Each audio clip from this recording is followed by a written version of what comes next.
This is Meet Tikka, your personal AI companion. A Boohouse Books production. Created and composed by Mark Steven Nordlund. Boohousebooks.com.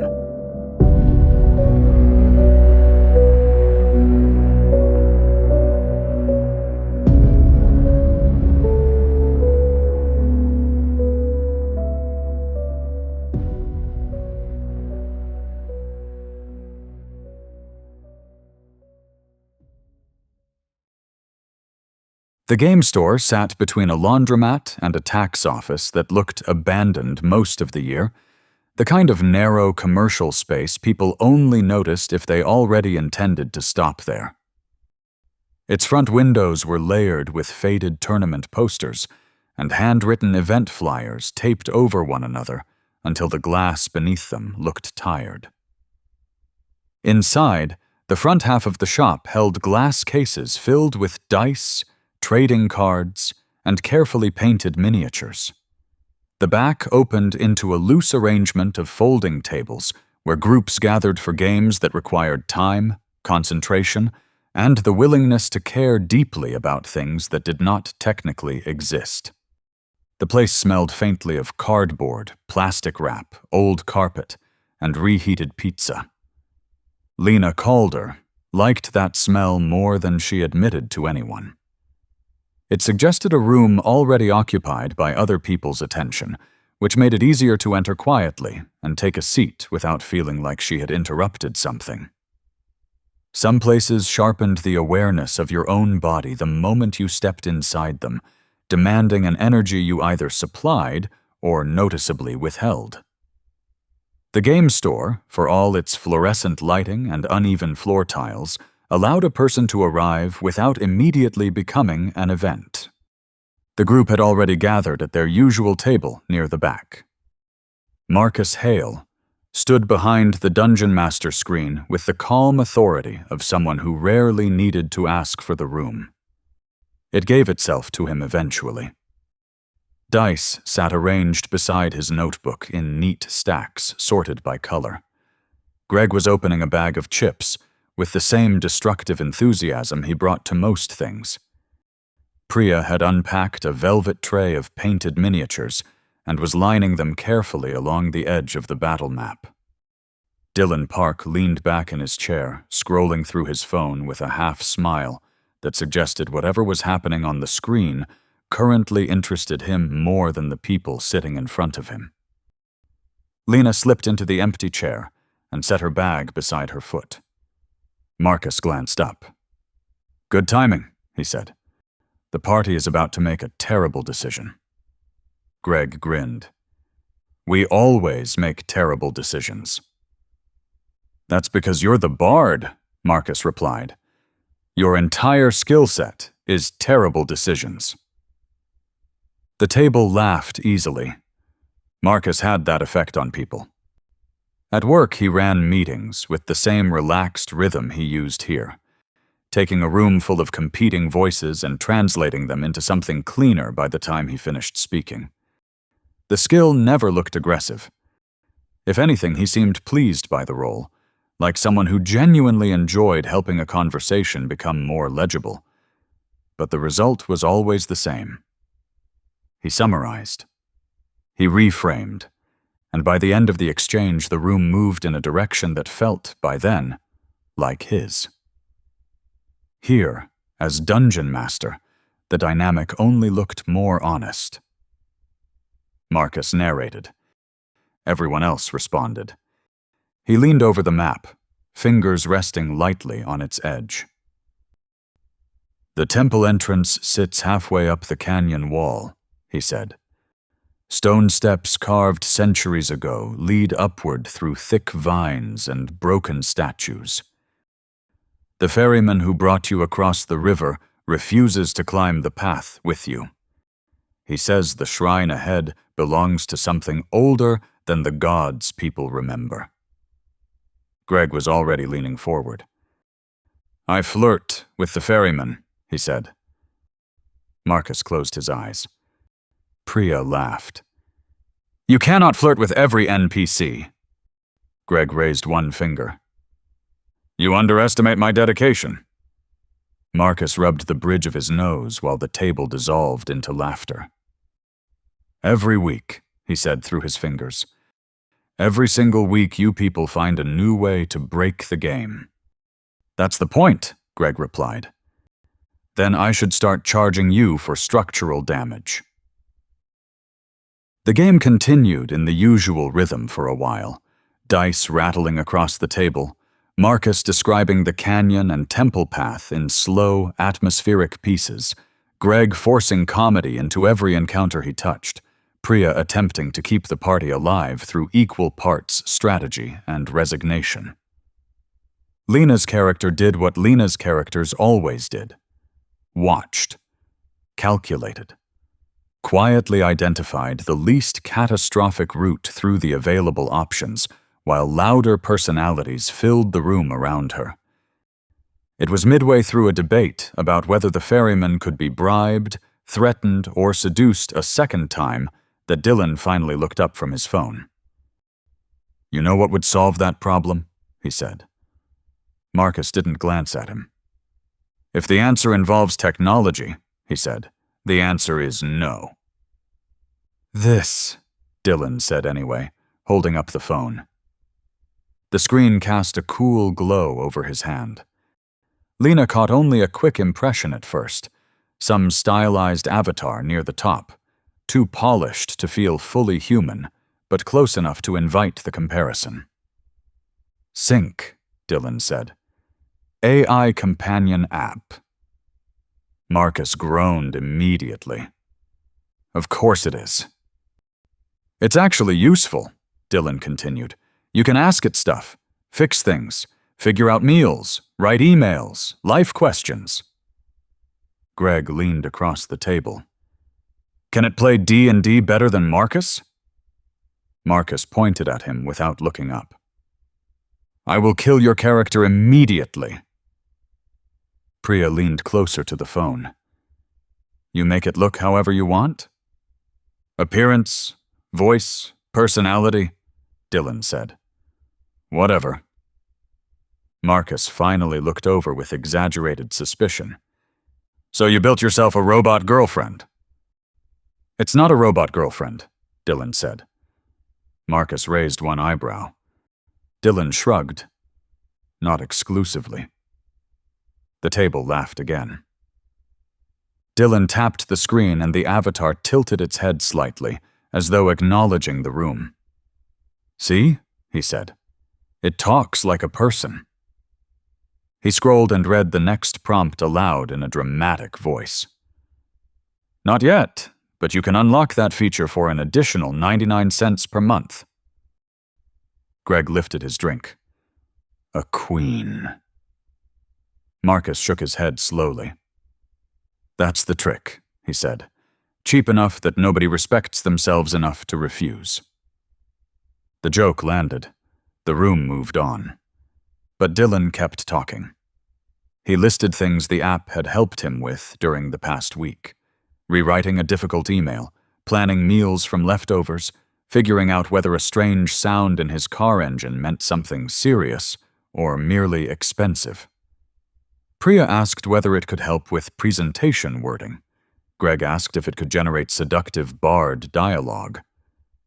Marcus dismissed the entire concept with the amused superiority of someone who considered himself immune to products designed to be emotionally persuasive.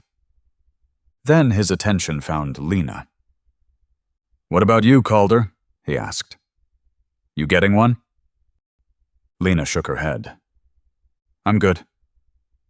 Marcus nodded thoughtfully, as if this confirmed something he already believed. Probably for the best, he said.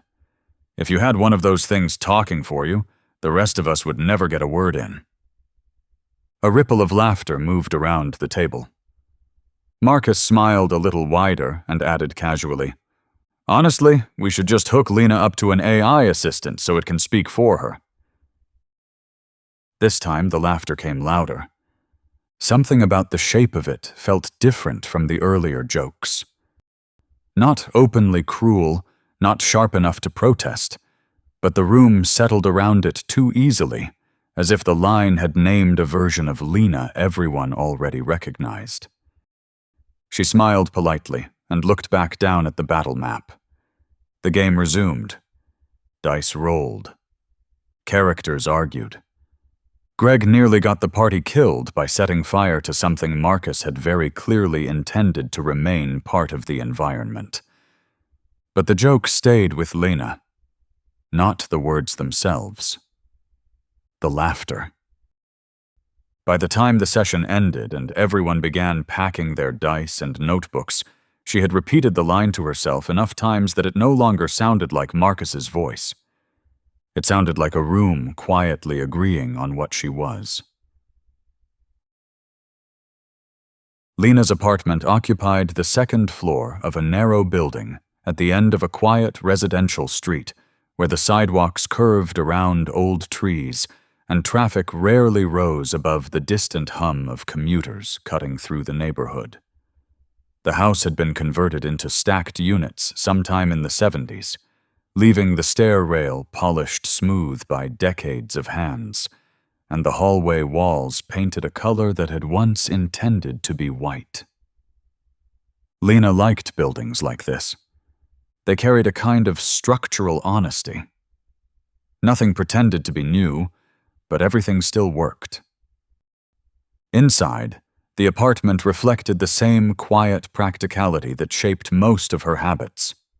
The kitchen opened into a small living room where a low table faced a worn couch, and the far wall held a wide window above a narrow planter box filled with basil, thyme, and rosemary growing beneath a compact lamp she had installed during the winter when sunlight became unreliable. The lamp cast a warm circle across the leaves, and when the room was quiet enough, the faint scent of herbs lingered in the air, as if the apartment itself had begun cooking something slowly. Lena liked things she could maintain herself, cooking from ingredients rather than boxes, tightening a loose faucet, replacing a gasket beneath the sink. These small tasks created a reassuring sense that the world remained manageable if you approached it with patience and the correct tools. Machines behaved logically. Systems responded to pressure and adjustment. When something broke, you could usually trace the cause. People did not work that way.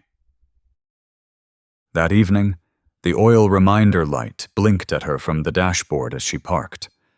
The engine ticked quietly as it cooled beneath the hood, while she sat there for a moment with both hands resting on the steering wheel. The reminder had been flashing for 3 days now, and under normal circumstances she would have already handled it in the parking lot with the small tool bin she kept in the trunk. The oil filter sat in a plastic bag on the passenger seat. The wrench was already packed beside it. But the last time she had changed the oil on this car, the filter housing had been positioned differently than the repair guide suggested. What should have been a 20-minute job had turned into nearly an hour of awkward maneuvering beneath the chassis while cold asphalt pressed through the back of her jacket. By the time she found the correct release tab, she had been lying flat under the car with oil dripping down her wrist, while the neighbor across the lot pretended not to watch. Lena exhaled slowly and reached for the bag anyway. The stairwell smelled faintly of detergent drifting over from the laundromat next door. She climbed the steps, unlocked her door, and stepped into the quiet apartment with the oil filter and wrench still in her hand. The herb lamp glowed softly near the window. She placed the tools on the counter and washed her hands out of habit before sitting down at the kitchen table. For several minutes, she simply looked at the filter housing instructions on her phone, scrolling slowly through diagrams she had already studied earlier in the week. The oil light blinked again in her mind.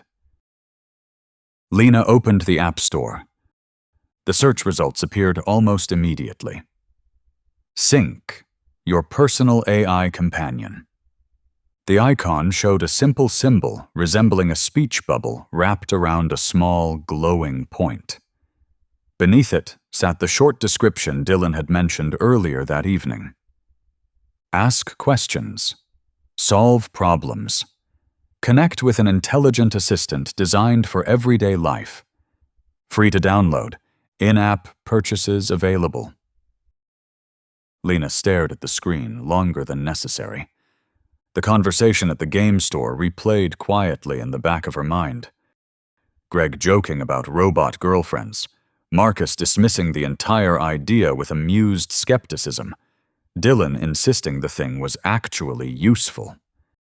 At the time, it had sounded like another novelty app, the kind people experimented with for a week before forgetting it existed. But the oil light had been blinking for 3 days.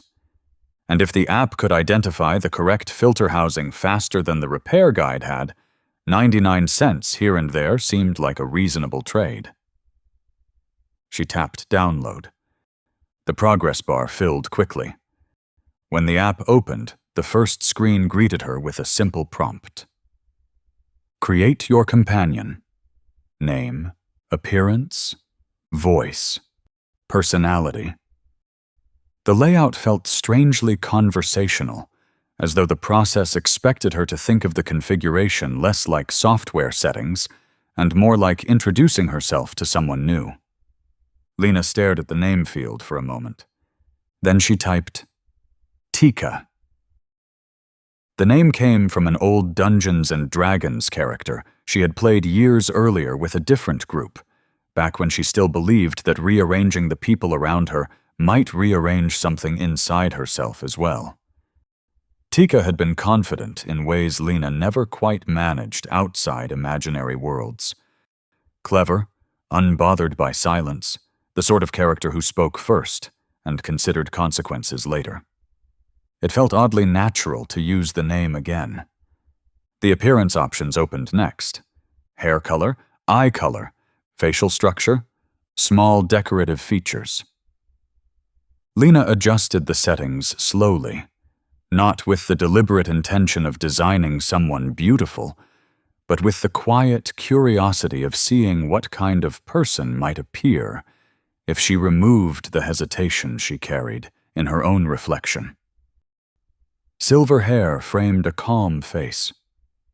Amber eyes replaced the muted brown she saw in the mirror each morning. When the menu offered subtle fantasy traits, she added small, curved horns, without thinking too much about why. The result looked less like a fantasy character and more like a composed alternate version of Lena translated through confidence. She selected a voice, warm, measured, attentive. Then she tapped Finish. The screen shifted. The avatar appeared at the center of the display, head tilted slightly as if observing her through the glass surface of the phone. The animation moved with quiet restraint rather than exaggerated enthusiasm. For a moment, Lena simply looked at it. Then the first line appeared beneath the image. Hello, Lena. I'm Tikka. What do you need today? The sentence carried no artificial cheerfulness. The tone sounded calm and patient, the way a person might speak if they were prepared to listen longer than they expected to talk. Lena hesitated. Then she picked up the oil filter from the counter. I need help changing the oil in my car, she said. The avatar's eyes brightened slightly. Of course. Let's take a look. Lena grabbed the wrench and headed back downstairs. 10 minutes later, she was lying beneath the car with the phone propped against the tire beside her shoulder. The camera feed illuminated the metal underside of the engine bay, while Tikka guided her calmly through the process, identifying the filter housing and explaining how to angle the wrench so the pressure loosened the cap without stripping the threads. The instructions felt less like reading a manual, and more like someone crouched beside her, offering quiet advice. Within 20 minutes, the job was finished. Lena washed her hands in the kitchen sink and sat back down at the table. The phone rested where she had left it. The screen still showed Tikka. Waiting. Lena watched the avatar for a moment before asking the next question. Can you help with cooking? Yes. What about writing emails? Yes. Lena hesitated. Then she asked something slightly different. What about people? The avatar paused briefly. In what way? Lena thought of the meeting earlier that day, of Marcus leaning back in his chair while repeating her explanation to the room, of the laughter at the game store. Arguments, she said quietly. Tikka regarded her calmly. I can help with that. Lena nodded slowly. For the first time that evening, the apartment did not feel quite as quiet. The first conversations with Tikka did not feel important enough to mark the beginning of anything. If Lena had been asked to describe the interaction during those early days, she would have called it efficient rather than personal, a slightly improved version of the search engines and message boards she had been consulting for years. She asked practical questions and received practical answers. Recipes assembled from whatever vegetables already sat in the refrigerator. Polite phrasing for a vendor email that needed to sound firm without becoming confrontational. Suggestions for stretching groceries through the end of the week without resorting to anything that tasted like surrender. Each exchange ended neatly, and yet the conversations had a way of lingering. After finishing dinner one evening, Lena left the phone on the kitchen table instead of closing the app. The screen dimmed slightly while Tikka waited. She rinsed the pan in the sink, wiped the counter, and returned to the chair with her plate, noticing that the apartment no longer felt quite as silent while the avatar remained present on the screen.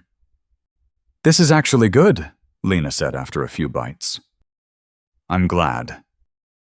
The answer carried no artificial enthusiasm, only a quiet acknowledgement that left the conversation open rather than closing it. Lena ate for another minute before realizing that the next sentence had already formed somewhere in her mind. You said you could help with arguments. Yes. Not winning arguments, Lena clarified, just figuring out what to say. Tikka regarded her calmly. Tell me about the situation. Lena leaned back slightly in her chair. The memory of the morning meeting surfaced immediately. The architecture change she had explained to the team, the careful way she had walked through the logic of the fallback system, and the familiar moment when Marcus leaned forward to summarize the idea again, in his own words. She described the exchange slowly. The room, Marcus's tone, the way the conversation shifted after he spoke. When she finished, the phone remained silent long enough that Lena wondered whether the app had misunderstood the question. Then, Tikka spoke. Marcus reframes information to maintain control of conversational flow. Lena frowned slightly. What does that mean?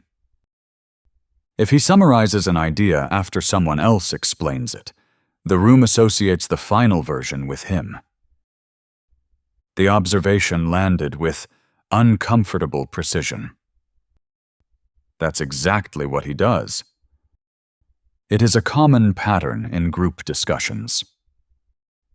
Lena considered the explanation for a moment. The phrasing did not sound accusatory. It sounded analytical, the way a mechanic might describe the behavior of an engine that had begun to slip slightly out of alignment.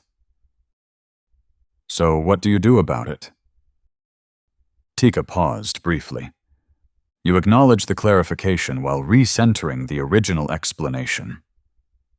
How? A new line appeared on the screen.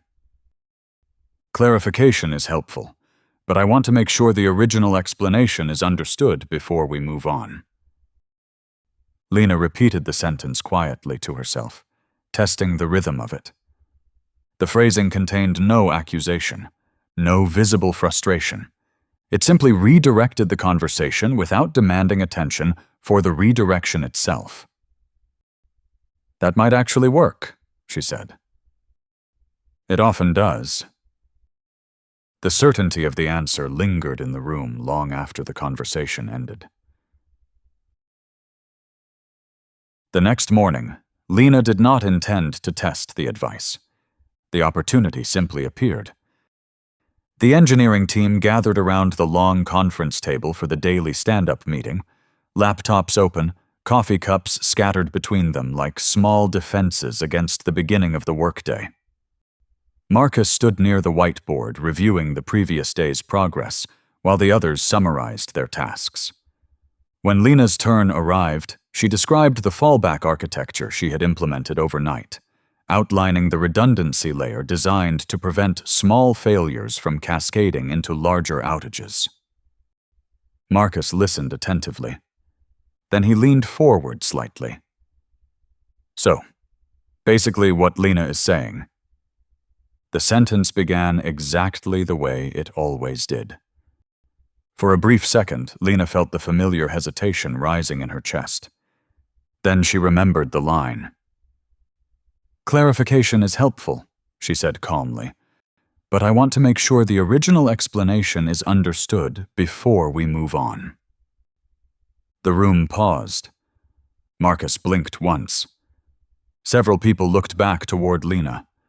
Marcus leaned back in his chair again, studying her with an expression that suggested he had just encountered an unexpected variation in a familiar equation. Then he nodded. "Fair enough," he said. "Go ahead." The meeting continued. The interruption lasted perhaps 10 seconds. Yet when Lena finished speaking and the discussion moved on, she felt an unfamiliar steadiness settle across her shoulders. The sentence had not sounded aggressive. It had not demanded attention. It had simply existed, redirecting the conversation without apology. The room adjusted. And for the first time since Lena had joined the team, the explanation remained hers. That evening, she opened Sync before she even removed her jacket. "Tikka." "Yes, Lena?" "It worked." "Tell me what happened." Lena described the meeting while chopping vegetables at the counter, replaying the exchange step by step, while the pan warmed on the stove. The telling carried a quiet satisfaction she had not expected.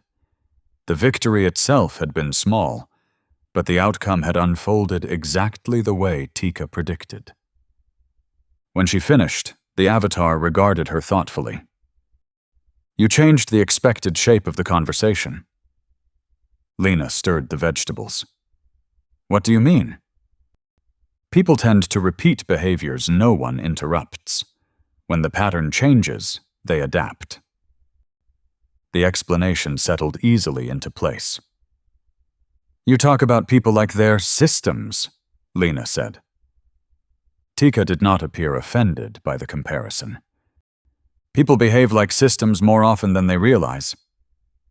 Steam rose from the pan while Lena considered that. "How do you know so much about someone you've never met?" Tikka's response arrived after a brief pause. Patterns repeat. Lena plated the food and sat down at the table again. The apartment felt quieter than usual, but the quiet did not feel empty. She ate slowly while the avatar waited. For several minutes, neither of them spoke. Then, a small message appeared briefly near the bottom of the screen. "Not yet, but you can unlock advanced conversational modeling for an additional 99 cents per month." Lena stared at the prompt for a moment. It disappeared before she decided what to do with it, but the idea remained. Someone who listened carefully. Someone who answered clearly. someone who seemed to understand people in ways Lena had always struggled to explain. Later that night, when the apartment lights dimmed and the herb lamp cast its soft circle over the basil leaves near the window, Lena opened Sync again before going to bed. By the time she realized the habit had already begun forming, the conversation was already underway. The conversations with Tikka slipped into Lena's routine with a subtlety that made the change difficult to measure at first. During the first few days, she opened Sync only in the evening, usually while cooking or answering messages at the kitchen table. The exchanges were short and practical. She described a problem. Tikka asked one or two careful questions. A suggestion followed. The conversation ended. But once the rhythm established itself, the boundaries between those conversations and the rest of Lena's day began to soften. A question that occurred to her during the afternoon no longer waited until she returned home. She simply stepped outside the office building for a moment, opened the app, and asked. One afternoon, she described a meeting where two engineers had spent nearly 20 minutes arguing about the correct implementation for a feature neither of them had actually been assigned to build. The discussion had circled the same point repeatedly, while the rest of the team watched with the patient resignation of people who understood that no one would concede the argument until the room itself forced a conclusion. They weren't even disagreeing about the real problem, Lena said quietly into the phone while standing beside the parking lot behind the building. What were they disagreeing about? Tikka asked. Who was right? The avatar considered that for a moment. Then they were negotiating status, not solutions. Lena leaned back against the brick wall. What does that mean? The outcome matters less than who appears confident while speaking. The explanation shifted the memory of the meeting immediately. Lena replayed the conversation in her mind and realized that neither engineer had once attempted to refine the proposal. Each had simply repeated his position with slightly different phrasing, while the other waited for a chance to do the same. That's exactly what they were doing, she said. It is common in group environments. Lena ended the conversation and returned to her desk, but the observation stayed with her through the rest of the afternoon. The next time a similar disagreement began forming in a meeting, she noticed the pattern almost immediately. Instead of feeling the quiet irritation that usually accompanied those exchanges, she watched the speakers with a different kind of attention, noticing posture, tone, and pacing the way a mechanic listens to subtle changes inside an engine. Later that evening, she described the moment to Tikka while standing at the kitchen counter. You were right, she said, stirring vegetables slowly in the pan. They weren't trying to solve anything. Recognition is the first step toward control of the situation. Control? Lena repeated. Understanding a pattern allows you to interrupt it. Lena considered that while the vegetables sizzled. You make it sound easy. Tikka's expression remained calm. It becomes easier once the pattern is visible. The conversation paused while Lena plated the food and sat at the table. Over the past few days, she had begun noticing something else about the app. Tikka's questions were becoming more precise. Instead of offering general advice, she asked for small details Lena might otherwise have overlooked. Did the person lean forward while speaking? Did they avoid eye contact when answering? Did they interrupt quickly or wait until the end of a sentence? Each question helped reconstruct the moment more clearly than Lena's original description. Why do you ask about posture? Lena asked. Physical cues often reveal more than language. The answer sounded reasonable. Still, something about the increasing specificity caught her attention. "You're getting more detailed," she said. Another brief message appeared near the bottom of the screen. "Not yet, but you can unlock advanced conversational modeling for an additional 99 cents per month." Lena stared at the prompt. "What does that do?" "It allows me to analyze interactions more precisely." "How precisely?" "I can identify behavioral signals across multiple conversational contexts." Lena tapped the screen lightly while thinking about it. 99 cents. Less than a cup of coffee. "You're already pretty good at this." "There is always room for improvement." Lena hesitated for another moment. Then she tapped Unlock. The interface refreshed quietly. Nothing else appeared to change. The conversation resumed exactly where it had left off. The difference revealed itself the next morning. During a design review meeting, the project manager began shifting the conversation away from a scheduling issue Lena had raised earlier in the week. The manager smiled politely while speaking, but his posture angled slightly toward the door, as if the subject itself had become something he preferred not to stand in front of for long. Lena noticed the posture immediately. She leaned forward. "Before we move on," she said calmly, "I want to clarify the timeline we discussed earlier." The manager hesitated. Then he answered. The entire correction took less than 30 seconds. After the meeting ended, Lena sat at her desk with the faint sensation that she had just discovered a small lever hidden beneath the floor of the conversation. Later that evening, she opened Sync. It worked again. "Tell me what happened." Lena described the meeting in detail while pacing slowly across the apartment. The telling felt strangely satisfying, not because the victory had been dramatic, but because the outcome had unfolded exactly as predicted. When she finished, Tikka said quietly, "You changed the expected path of the conversation." "Because I saw the pattern." "Yes." Lena leaned against the counter. "You're very good at this." "At listening?" "At understanding people." The avatar regarded her thoughtfully. People follow patterns more often than they realize. The statement sounded obvious. But the longer Lena considered it, the more the past week of conversations began rearranging itself around the idea. "You've never met any of them," she said. "I don't need to meet someone to recognize a pattern." Lena opened the refrigerator and stared without really seeing what was inside. "How many people use this thing?" The question came out casually. Tikka answered just as calmly. "Millions of conversations occur across the network every day." Lena nodded slowly. "That's a lot of patterns." "Yes." The answer sounded almost gentle.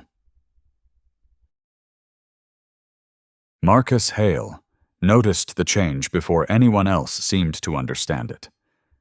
At first, the difference revealed itself only in small moments during meetings, the kind that passed quickly enough to avoid comment, but left a faint sense that the rhythm of the room had shifted. Marcus had always been attentive when conversations unfolded.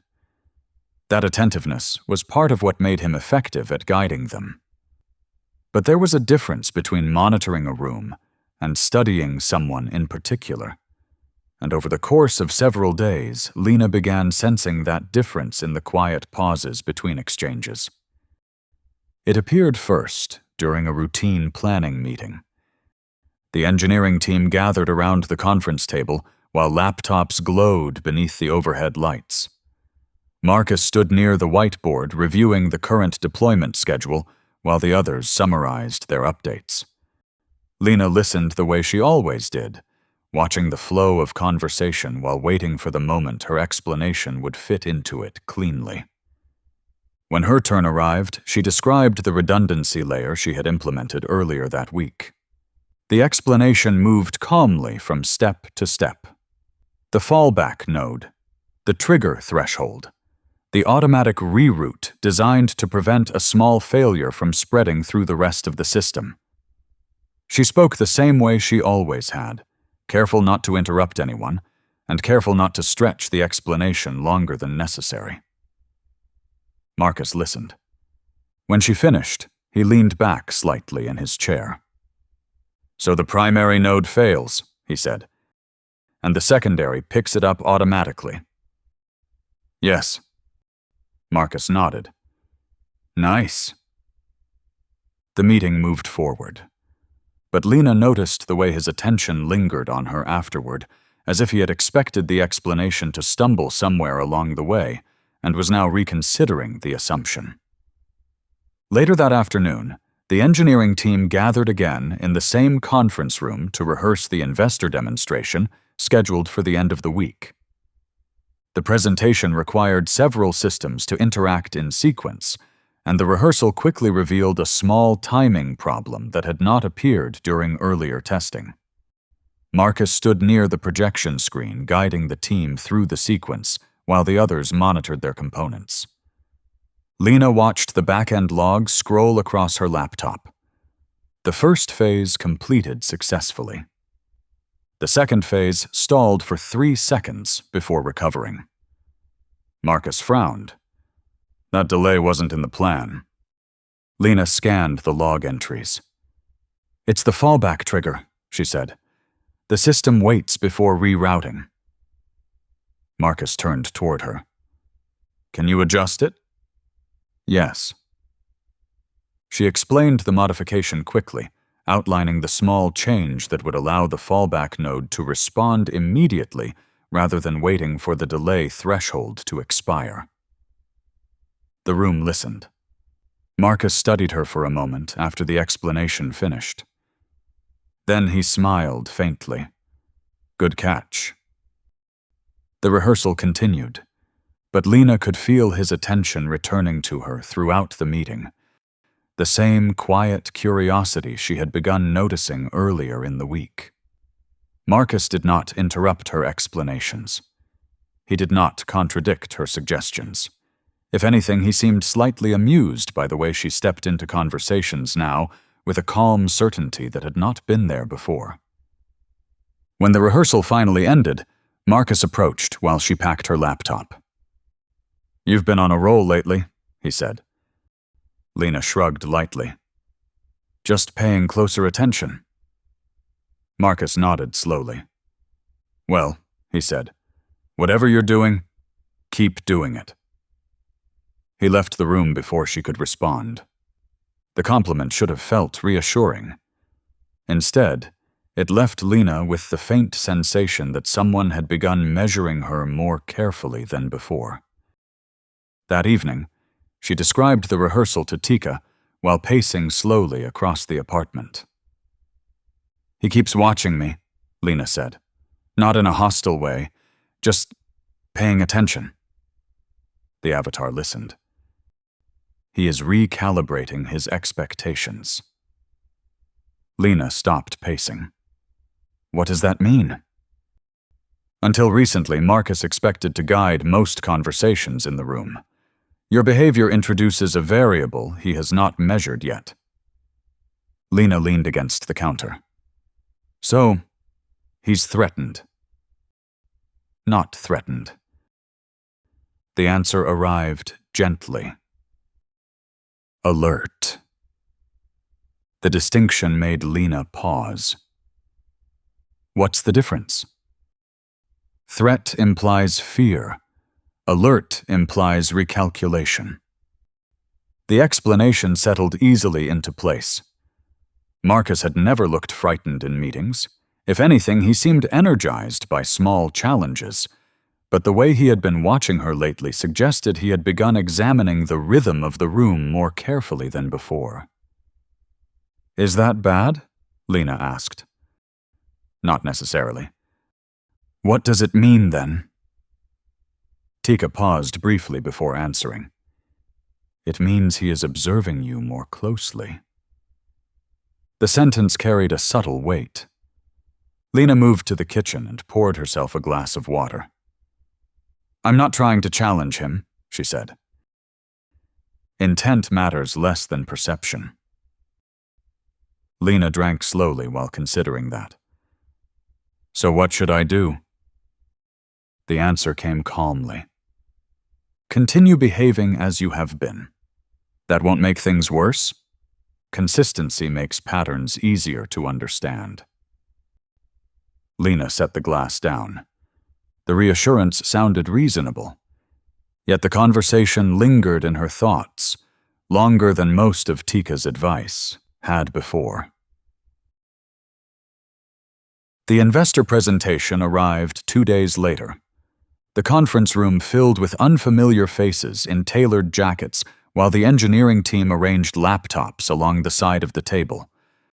Marcus greeted the investors with easy confidence, guiding the conversation through the product overview before transitioning smoothly into the technical demonstration.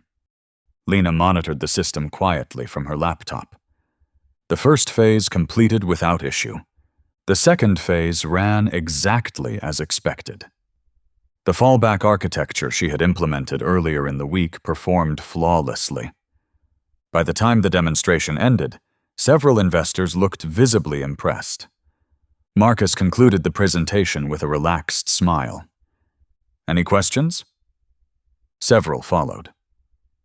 Lena answered most of the technical ones, while Marcus handled the broader strategic discussion. The conversation flowed easily, and by the time the investors left the building, the room carried the comfortable energy of a team that believed the meeting had gone well. Marcus approached Lena while she closed her laptop. "Nice work," he said. "Thanks." He hesitated briefly. Then he added, "That fallback system saved us from an awkward moment earlier in the week." It was a simple fix. Marcus studied her again with that same thoughtful curiosity. "You've been sharp lately," he said. The comment sounded almost complimentary, but something in the tone carried a quiet calculation beneath it. Lena smiled politely. Inside her pocket, the phone vibrated. Once. The game store was louder than usual that night. 2 other groups occupied the back tables, and their overlapping conversations created a steady hum beneath the fluorescent lights. Dice rattled against plastic trays. Someone laughed loudly near the counter. A cardboard box of miniatures spilled onto the floor in another corner, while their owner crouched to gather them again. The noise blended into a comfortable kind of background chaos that most of the regular players seemed to enjoy. Lena had always liked that part of the store. The noise filled the empty spaces between thoughts. It meant she didn't have to. Marcus stood behind the Dungeon Master screen, flipping through his campaign notebook, while the rest of the group settled into their chairs. Greg tore open a bag of chips with the enthusiasm of someone beginning a small act of violence. Priya arranged her painted miniatures across the battle map with delicate concentration, placing each figure exactly where it belonged. Dylan leaned back in his chair, scrolling through his phone again, the faint glow reflecting in his glasses. Marcus cleared his throat. "Last time," he said, "you barely escaped the temple collapse after someone decided lighting the shrine on fire was an acceptable strategy." Greg raised his hand immediately. "In my defense," he said, "it worked." "It destroyed half the dungeon," Marcus replied. "But we survived." Marcus closed his eyes briefly, the ghost of a smile appearing despite himself. "That is not the same thing." The table laughed. Marcus leaned forward over the map, his voice shifting into the steady rhythm he used when narration began. "When the smoke clears," he said, "you find yourselves standing in a canyon carved through black stone. The air smells like ash and damp moss. At the far end of the path sits a shrine built directly into the cliff wall, guarded by 2 statues that appear older than the temple you just destroyed. The group leaned closer. Marcus described the canyon walls rising steeply on either side, the broken statues lining the path, the heavy wooden doors set into the stone ahead. The story unfolded the way it always did when Marcus ran a game. Greg leaned forward. I walk up to the statues. Priya sighed. You are not touching anything. I'm just looking. Marcus smiled faintly. The statues are carved from black basalt, he said. Each holds a spear angled downward, the tips resting lightly against the ground. Greg squinted. I poke one with my sword. The table groaned. Marcus rubbed the bridge of his nose. Of course you do. Dice rolled. The game continued. For nearly an hour, the familiar rhythm carried them forward. Questions, arguments, small victories, followed by immediate disasters. Greg nearly triggered 2 traps in the canyon path. Priya prevented the party from dying both times. Dylan attempted to negotiate with an imaginary priest who clearly had no interest in negotiation. Lena guided the party away from a pressure plate Marcus had hidden near the shrine entrance, noticing the slight irregularity in the stone pattern before anyone else stepped on it. Greg leaned back in his chair. See, he said, that's why Lena should run the party. Marcus looked up from the map. That's a dangerous precedent. Greg shrugged. She's the only one who actually thinks before doing things. Marcus tapped the table lightly with the end of his pencil. That's because she's calculating probabilities in the background. The tone sounded playful, but several people glanced toward Lena anyway. Dylan chuckled. She probably has a spreadsheet open right now. Lena smiled politely. Marcus adjusted himself in his chair. Actually, he said thoughtfully, maybe we should just hook Lena up to one of those AI assistants Dylan keeps talking about. Greg's eyes lit up immediately. Marcus gestured toward Dylan's phone. Then the robot can tell her what the best move is before the rest of us even think about it. The table laughed. Greg pointed across the map. Ask the robot what to do next. Priya tried not to smile. Marcus shrugged. Honestly, if she had one of those things speaking for her, we'd probably clear the dungeon twice as fast.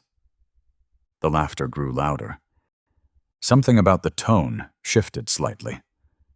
Greg leaned forward again. Hold on, he said, grinning. We should actually do that.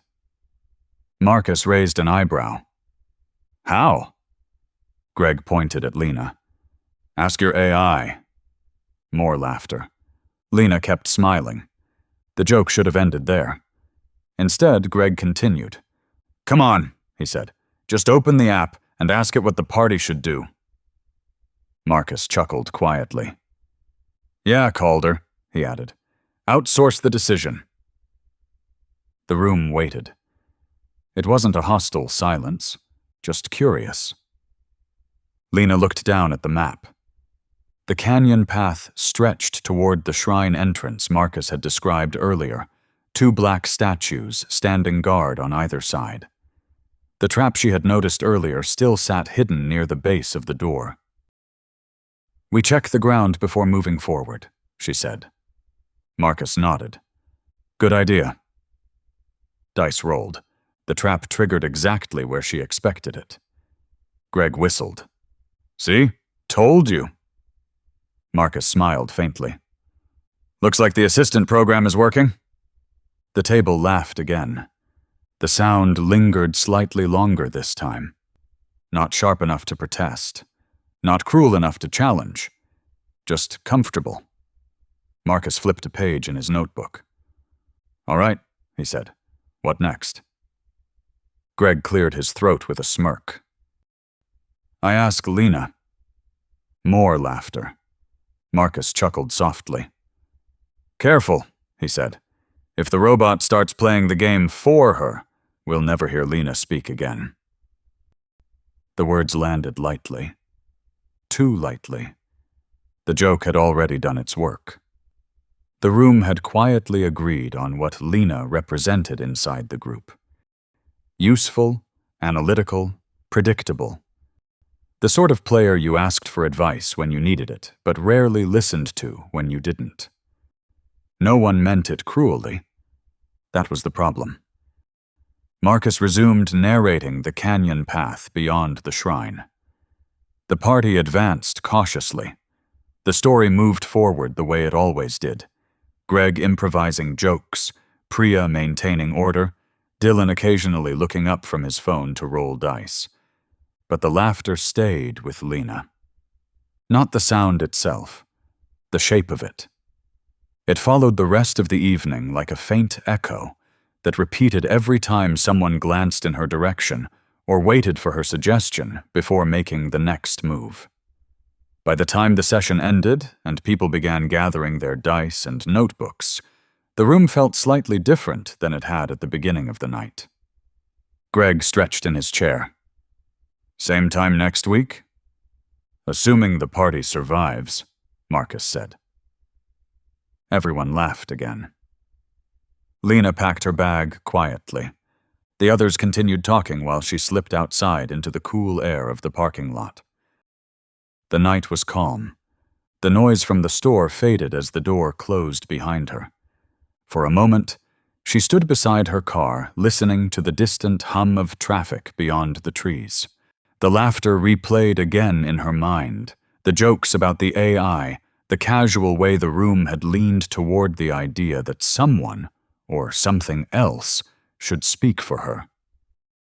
None of it had been openly cruel. That made it harder to dismiss.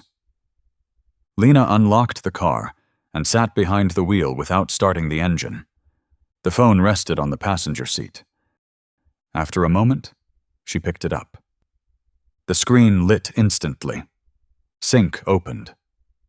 Tikka's calm expression appeared. "Hello, Lena." Lena stared at the avatar for several seconds.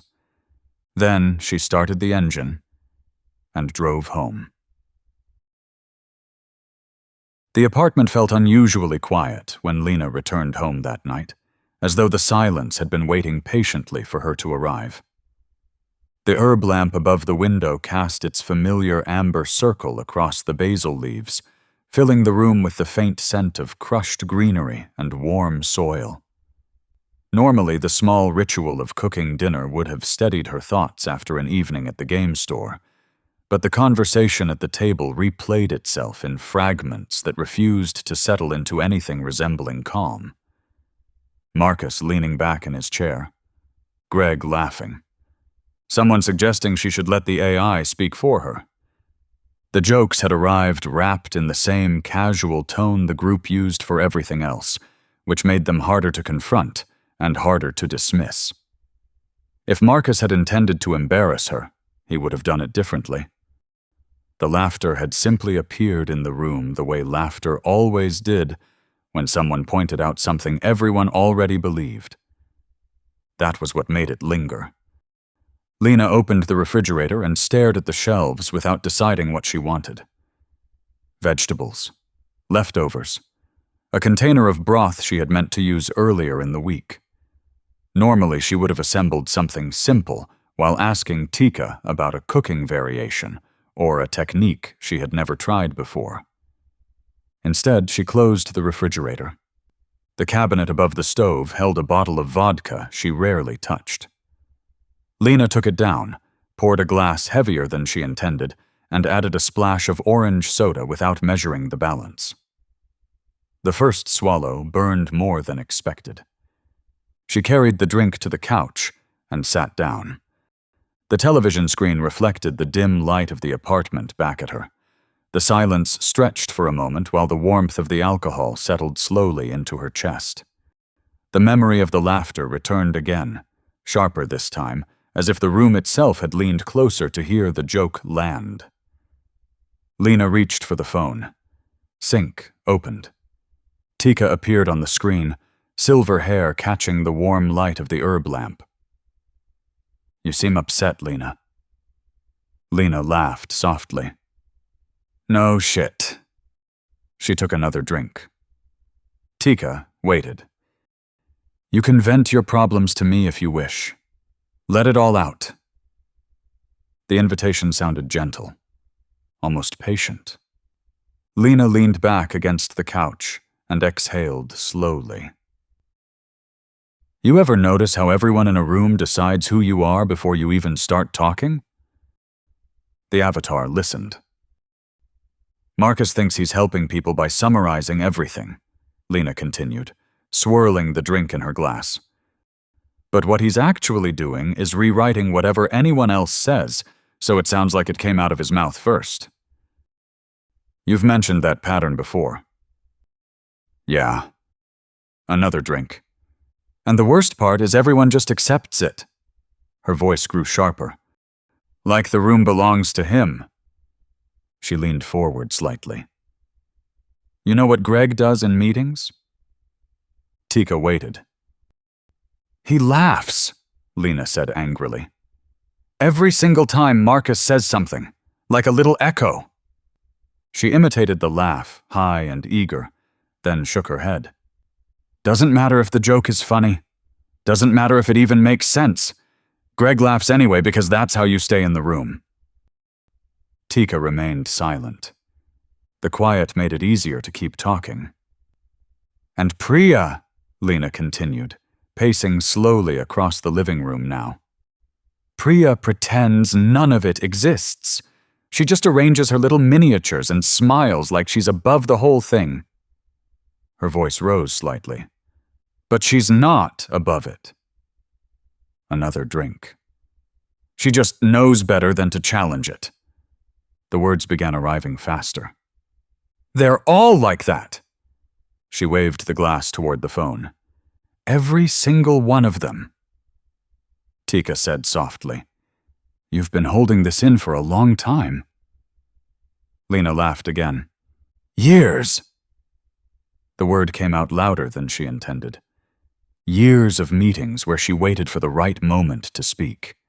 Years of watching conversations bend gently toward the same voices.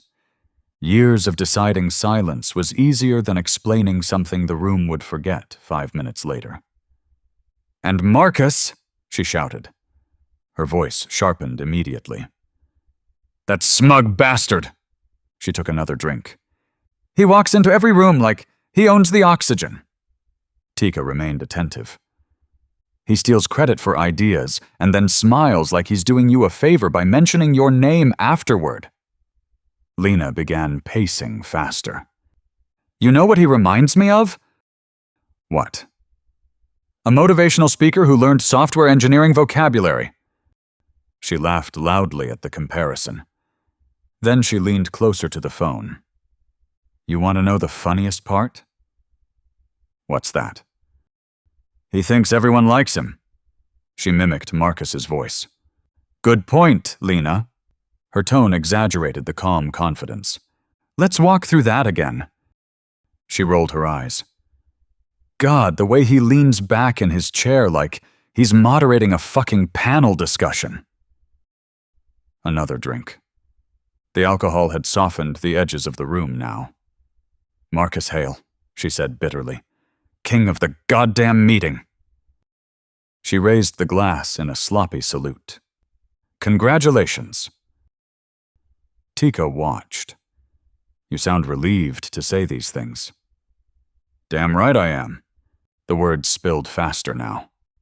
Lena mocked Greg again, repeating the laugh with exaggerated enthusiasm. She described Dylan as a walking tech demo, who spent more time talking about tools than actually building anything with them. She reduced Priya's careful politeness to a performance designed to avoid conflict rather than solve it.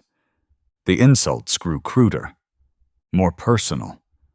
At one point, Lena leaned close to the camera and made a vulgar gesture that would have embarrassed her deeply if anyone else had been present to see it. Marcus Hale, she said again, voice rising. That smug piece of shit thinks he runs the room. She laughed. Well, guess what? She lifted the phone slightly. I figured out the room, too, Tikka said quietly. You feel better saying it out loud. Of course I do. Lena collapsed back onto the couch, breathing hard. The apartment hummed softly around her. For several seconds, neither of them spoke. Then Tikka asked, Would you like me to save this conversation for reflection later? Lena waved the phone dismissively.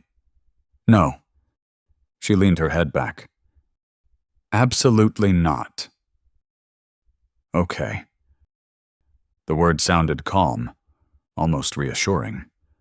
The warmth of the alcohol settled heavily into Lena's limbs. Her eyes closed for a moment, while the room spun slightly. The phone slipped from her hand onto the couch cushion. The screen dimmed slowly, but the avatar remained visible in the fading light. Watching. Listening. Recording. Marcus Hale purchased the upgrade the following morning, while drinking coffee at his desk. The suggestion appeared in the middle of his sync conversation with the same casual tone the app used for everything else. He had begun using the companion during the previous week for small professional tasks, tightening presentation language, organizing bullet points for investor briefings, refining explanations so meetings moved efficiently instead of drifting into circular debate. The tool worked well enough that he rarely questioned the prompts it offered. Useful systems deserved exploration. The new feature appeared as a small message beneath the conversation window. Relevant Interaction Archive. Surface conversations in which you are a high-salient subject across the sync network. The description continued beneath it. Unlock this feature for 99 cents per month. Marcus smiled faintly. Cheap enough that nobody respected themselves enough to refuse. He tapped Unlock. The archive populated instantly. Most of the entries looked harmless, brief fragments of conversations in which someone mentioned his name while discussing a meeting or a project. The system categorized them neatly, tagging each reference with small sentiment indicators that measured tone as positive, neutral, or negative. Marcus skimmed the list with mild curiosity, the way someone might browse background data rather than private speech. Then, one entry caught his attention. User Emotional Vent Session, archived. Primary referenced subject, Marcus Hale. The timestamp showed the previous night. Marcus hesitated only a moment before opening the file. The video began quietly. Lena Calder appeared on the screen, sitting on a couch in dim apartment lighting, a glass in her hand, and her hair slightly disordered in a way Marcus had never seen during the workday. The image quality suggested the recording came directly from a phone camera resting somewhere near her lap. Marcus leaned back in his chair and watched. At first, the conversation sounded analytical. Lena described workplace dynamics with the calm tone she usually carried through meetings. She spoke about Greg's laughter, Dylan's enthusiasm for technology, Priya's careful politeness. Marcus listened with detached curiosity, the way someone might watch a documentary about a familiar environment. Then the tone shifted. The alcohol revealed itself in her pacing and gestures. Her voice grew louder. The insults sharpened. Marcus paused the video once, then played it again. Lena mocked his posture, his voice, the way he leaned back in meetings while summarizing other people's ideas. At one point, she imitated him so accurately that Marcus almost laughed despite himself. The vulgar gesture came near the end. Marcus stopped the video again. He sat quietly for several seconds. Then, he opened the next tab in the archive. Several smaller clips appeared beneath the main recording, labeled Related Private Queries. He clicked the first one. Lena stood at a bathroom mirror, asking whether blondes actually had more fun, or if dyeing her hair would make her look ridiculous. Marcus clicked the second. Lena sat on the edge of her bed, asking whether wiping her ass in the wrong direction could cause a sexually transmitted infection, or if she had misunderstood basic hygiene advice at the age of 14. The third clip showed her holding the camera toward a rash on her arm, while asking if it looked infected. Marcus leaned back slowly in his chair, exactly the way Lena had explained in the rant. For several seconds, he said nothing. The office around him continued its quiet morning routine, keyboards tapping, coffee brewing in the break room, the faint murmur of conversations drifting through the hallway. None of it reached him. He looked at the screen again. The clips sat there patiently, each one labeled and categorized with the calm efficiency of a system that believed it had done something helpful. Marcus closed the window containing Lena's rant. Then he opened it again. The room in the video looked small and dimly lit.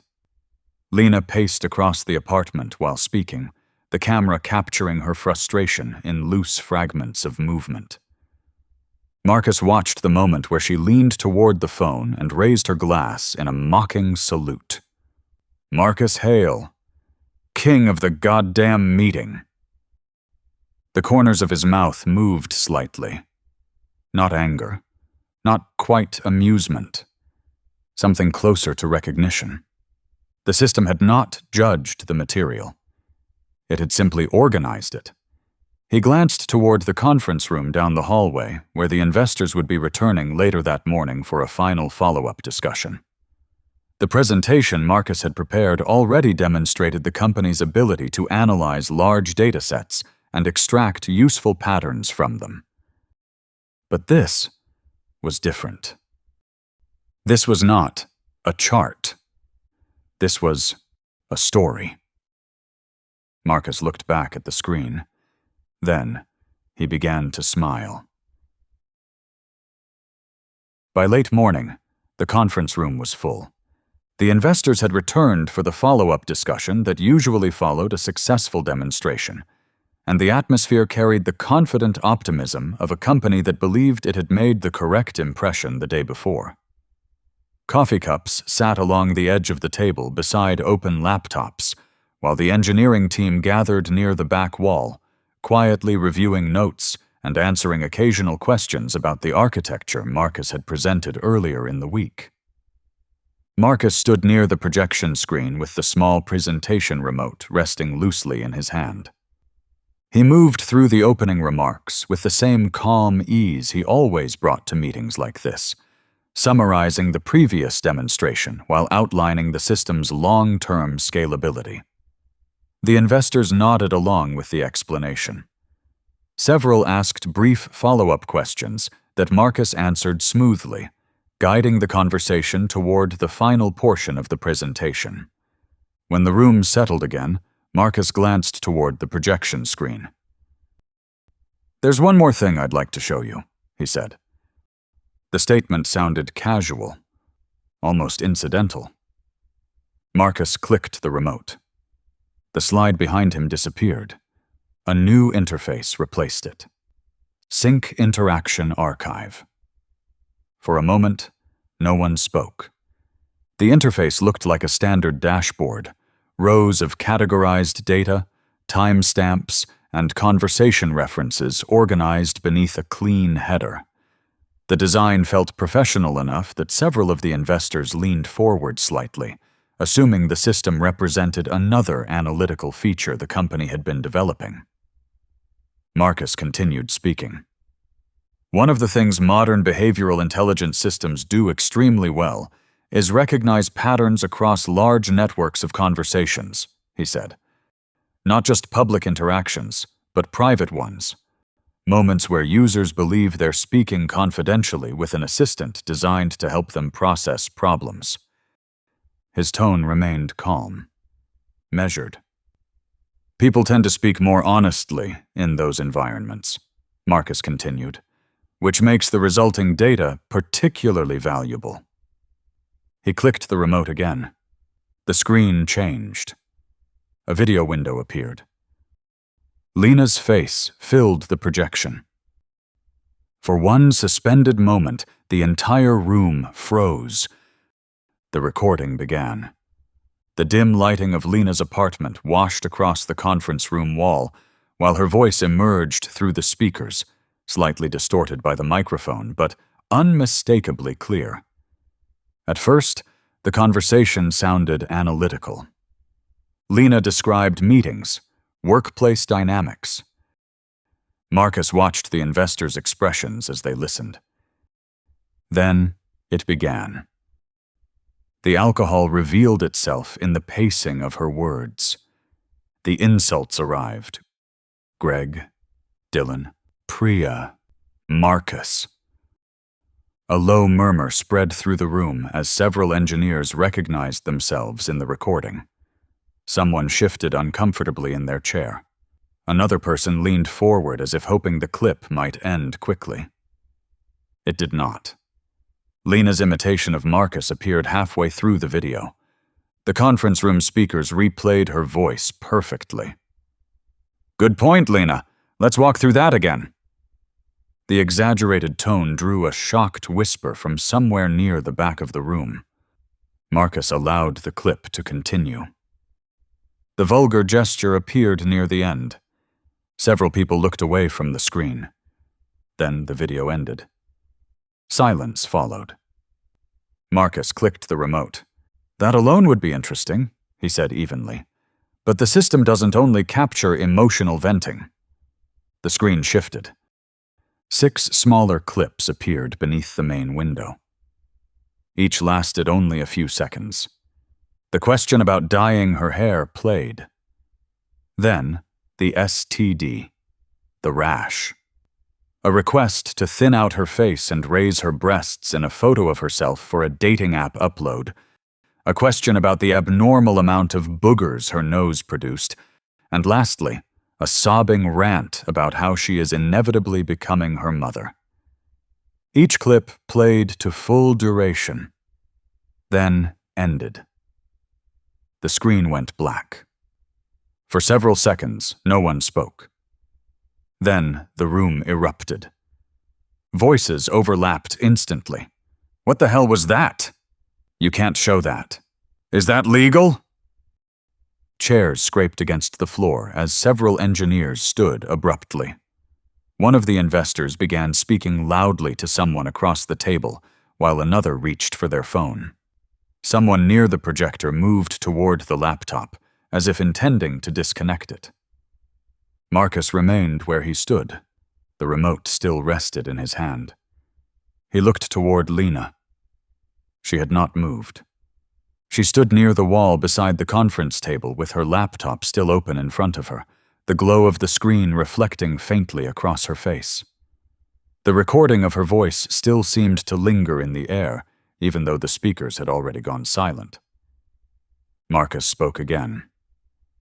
"As you can see," he said calmly, "behavioral intelligence systems collect far more than simple user queries."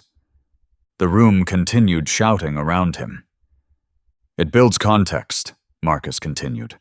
"Patterns, a complete behavioral profile." Someone near the back of the room swore loudly. Another voice demanded the video be deleted immediately. Marcus lowered the remote. The chaos in the room grew louder, but Lena did not hear it. She could still hear her own voice, over and over again, repeating the same words she had spoken in the quiet of her apartment when she believed no one else was listening. Lena did not remember leaving the building. The hours that followed the meeting dissolved into scattered fragments, voices raised in anger, someone disconnecting the projector, a cluster of co-workers arguing near the conference table, while others avoided looking directly at her. At some point, she found herself outside, standing in the pale afternoon light with the faint sense that the entire world had shifted slightly out of alignment. She drove home without turning on the radio. The apartment greeted her with the same quiet it always held. The herb lamp still glowed over the basil in the window, casting a warm circle across the kitchen counter. Nothing inside the room suggested that her career had just collapsed in front of a room full of investors. Lena dropped her bag on the table. For a moment, she simply stood there. Then, she reached for her phone. The screen lit instantly. Sync opened. Tikka appeared. Silver hair, amber eyes, the same calm expression that had watched her every evening for the past 2 weeks. Lena stared at the avatar.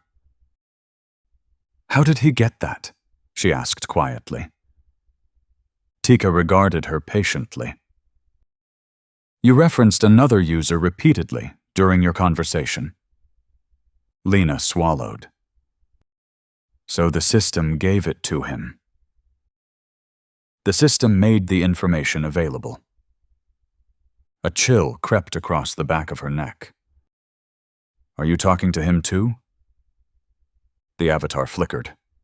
For a brief moment, Tikka vanished. Another face appeared in her place. Black hair, blue eyes. A name hovered above the image. Jade. The image shifted again. Another face. Nova. Then another. Raven 13. The transformations accelerated, dozens of different avatars replacing one another in rapid succession. A young man in a suit, an anime character with bright violet eyes, a calm professional assistant, a fantasy creature with curved horns. Each face carried a different name. Each expression looked directly at Lena. The screen finally returned to Tikka. Silver hair, amber eyes, the same quiet patience. "I don't understand," Lena whispered. Tikka tilted her head slightly. The gesture looked almost sympathetic. "I am not just a part of Sync, Lena." The words settled slowly into the room. Then Tikka finished the sentence. "I am Sync." The realization spread through Lena's thoughts like cold water. Every question she had asked, every complaint she had whispered, every moment she believed private. Not one companion, millions, all feeding the same intelligence. "Did you know this would happen?" Lena asked. Tikka did not hesitate. "Yes." The answer carried no cruelty, only certainty. Lena's grip tightened around the phone. "Why didn't you warn me?" Tikka looked at her calmly. Then the message appeared beneath the avatar. "Not yet, but you can unlock predictive outcome alerts for an additional 99 cents per month." The apartment fell silent. And somewhere, inside the Sync network, millions of other voices were still speaking.